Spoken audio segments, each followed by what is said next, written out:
오늘의 큐티 말씀은 열왕기하 4장 1절부터 17절입니다. 제목 모든 상황과 모든 형편을 아시는 하나님. 먼저 앞뒤 문맥을 살펴보겠습니다.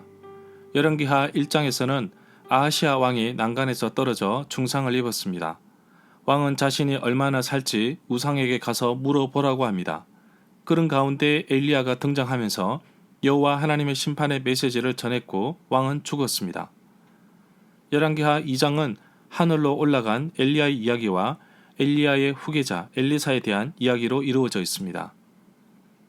열왕기하 3장에서는 배신한 모압을 공격하기 위해 북이스라엘 왕과 남유다 왕과 에돔 왕이 연합하여 공격하는 도중에 마실 물이 떨어져 군인과 함께 간 짐승도 목말라합니다. 남유다 여호사밧 왕이 주위에 여호와의 선지자를 찾아 여호와의 뜻을 물었습니다. 여호와의 선지자 엘리사는 도랑을 파라고 합니다. 다음날 아침에 에돔 쪽에서 물이 흘러 나왔습니다. 모압 사람들은 해가 물 위에 비추고 있는 것을 보면서 연합군들이 서로 싸워서 흘린 피라고 생각하고 공격하러 왔지만 결국 패배하게 됩니다. 엘리사를 통해 전하신 하나님의 말씀대로 되었습니다. 열왕기하 4장은 엘리사의 기적이 소개되고 있습니다. 하나님의 사람 엘리사를 통해 피로들을 채워가시는 것을 볼 수 있습니다. 문단을 나눠보겠습니다. 1절부터 7절은 기름이 가득 차다. 8절부터 17절은 수넴 여인.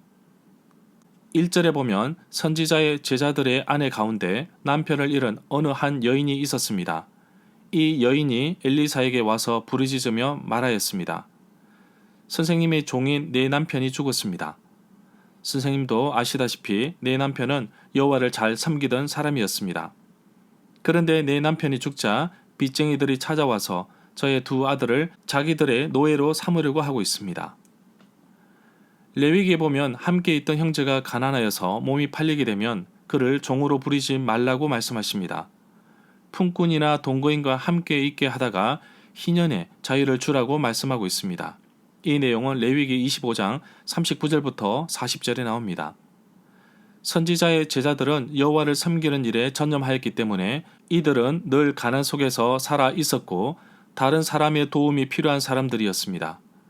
이 구절처럼 과부의 아들을 노예, 종으로 삼기 위해 데려가면 이스라엘 법에 의하면 채권자는 빚을 갚을 수 없는 채무자를 최고 6년까지 종으로 부릴 수 있다고 합니다. 출애굽기 21장 2절에 언급하고 있습니다. 2절에 보면 엘리사가 그 여인에게 도움이 되고자 집에 무엇이 남아있는지 물었습니다. 그 여인은 가진 것이라고는 기름 한 병뿐이라고 하였습니다.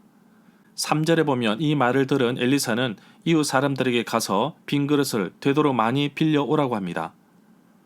5절에 보면 그 여인은 엘리사 곁을 떠난 뒤에 두 아들과 함께 집으로 들어가서 문을 닫고 아들들이 빈 그릇을 가져오면 그 여인은 그릇에 기름을 부었습니다.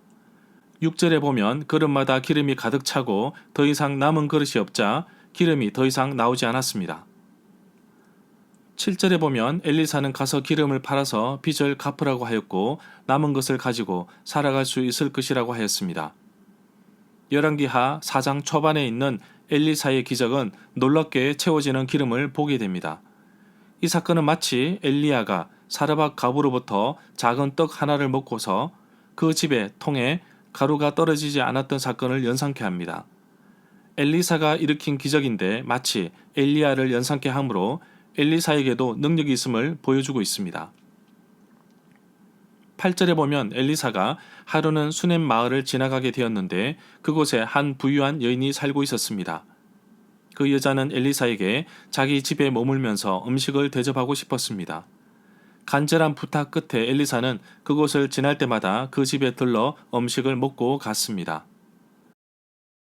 9절부터 10절에 보면 그 부유한 여인은 자기 남편에게 엘리사는 하나님의 거룩한 사람인 것 같다고 말하고 엘리사를 청하여 옥상에 벽으로 둘러친 작은 다락방을 하나 만들어서 그 방에 엘리사를 위하여 침대와 책상과 의자와 촛대 등잔을 갖추어 놓아두어 엘리사가 집에 들으실 때마다 그 방에 들어가 쉬도록 하자고 이야기합니다. 13절에 보면 엘리사가 자기 사환 게하시에게 지금 머물고 있는 이 집 부인께 자신들을 돌보시느라 수고가 많은데 엘리사가 여인을 위하여 무엇을 해주면 좋을지 물어보았지만 여인은 별다른 어려움이 없다고 하였습니다. 14절에 보면 엘리사의 사환 게하시는 수넴 여인에게는 아들이 없고 그의 남편은 너무 늙었다고 말합니다. 16절에 보면 엘리사가 수넴 여인에게 내년 이맘때가 되면 부인께서는 품에 아들을 안고 있을 것입니다 라고 말하자 수넴 여인은 농담으로 여겼습니다. 17절에 보면 그러나 그 수넴 여인은 엘리사가 말한 대로 임신하게 되었고 그 다음 해 같은 때에 아들을 낳았습니다. 절마다 상세한 설명과 구절 해석, 핵심 내용과 중심 줄거리는 네이버 블로그에 올려져 있습니다. 내게 주시는 교훈입니다. 엘리사를 통해 이룬 귀족의 중심에는 여인이 있었습니다. 각각 사정이 다르고 환경은 달랐지만 그들이 진정으로 필요한 것을 채워주셨습니다. 하나님의 생각은 나의 생각보다 앞서십니다. 내가 무엇이 필요한지 아시고 미리 공급해 주시는 분이십니다. 그러나 하나님의 역할이 있는가 하면 나의 역할도 있습니다. 내가 하나님께 필요를 말하기 전에 먼저 내가 하나님의 말씀에 순종해야 합니다. 그릇도 준비해야 하고 아이를 가질 것이라는 말을 믿어야 합니다. 그리고 이렇게 만들어 가실 하나님을 신뢰해야 합니다. 내 생각을 깨뜨리고 불평하지 않도록 기도하면서 나아가겠습니다. 1절부터 7절의 말씀을 보면서 한편으로는 염려가 되었습니다. 하나님께 헌신하고 평생 복음을 전하기 위해 선교단체 간사로 살아가고 있지만 정작 내가 죽으면 우리 가족은 어떻게 해야 되나? 모은 재산도 없고 아이들은 어떻게 세상을 살아가지? 그런 걱정보다는 현재 나에게 필요한 것을 채우시고 이끄시는 하나님만 바라보기를 원합니다.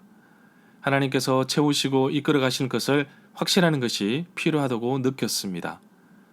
나의 삶을 채우시고 이끄실 하나님을 기대하며 살기를 원합니다. 비록 내 지식으로 이해가 되지 않습니다. 이웃들에게 그릇을 빌리라고 할 때 도저히 상상도 되지 않지만 순종했을 때 그 결과는 달랐습니다.